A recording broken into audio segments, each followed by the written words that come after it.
12 days after two devastating earthquakes struck Syria and Turkey, killing over 45,000 people, emergency services are still pulling survivors from the rubble. At the Munich Security Conference, world leaders called to step up military aid to Ukraine, while the US denounced Russian crimes against humanity.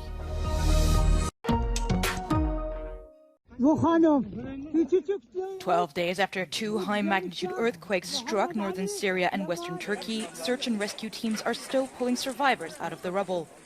In the Turkish city of Antakya, a couple and their son were extracted from under their apartment building.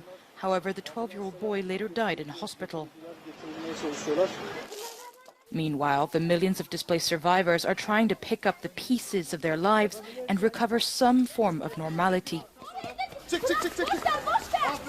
Volunteers and social services have opened up 10 schools across the Turkish region of Adıyaman to ensure the children continue their education.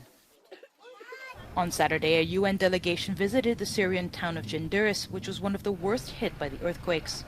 United Nations Deputy Regional Humanitarian Coordinator David Carden said he was shocked by the scale of the destruction and called to step up the humanitarian response to the area.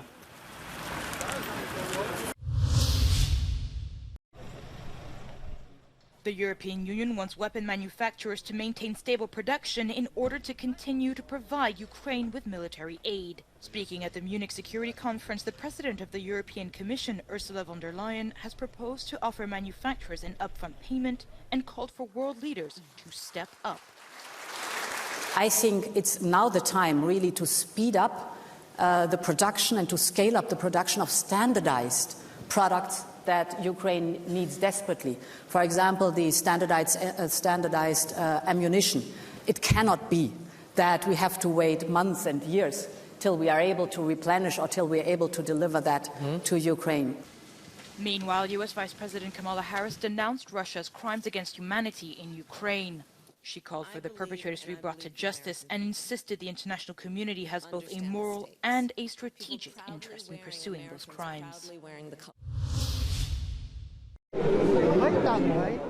As the Munich Security Conference continues, thousands of demonstrators gathered across the city as part of various anti-war protests.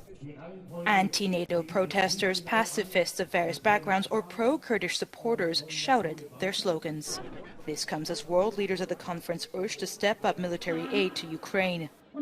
At the same time, pro-Ukrainian demonstrations were also underway in the Bavarian city on Odeon Square. Protesters criticized the Russian invasion, condemned President Vladimir Putin and his government, and urged for more support for the war-torn country.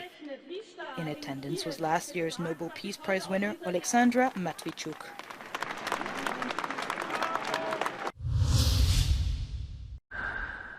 North Korea has fired its first intercontinental ballistic missile of the year, which landed in Japan's exclusive economic zone on Saturday.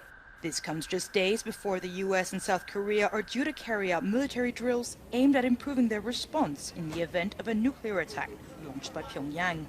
Since last year, tensions have risen on the Korean peninsula after North Korea carried out weapons tests nearly every month. In response, Seoul has ramped up joint military drills in cooperation with key security ally Washington.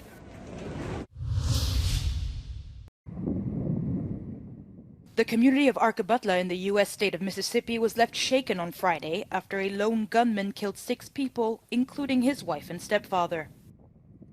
Armed with 3 guns, the 52-year-old man opened fire in a store before moving on to 2 homes in the area.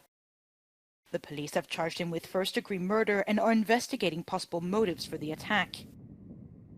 According to Gun Violence Archive, this incident marks the 73rd mass shooting in the United States since the beginning of the year.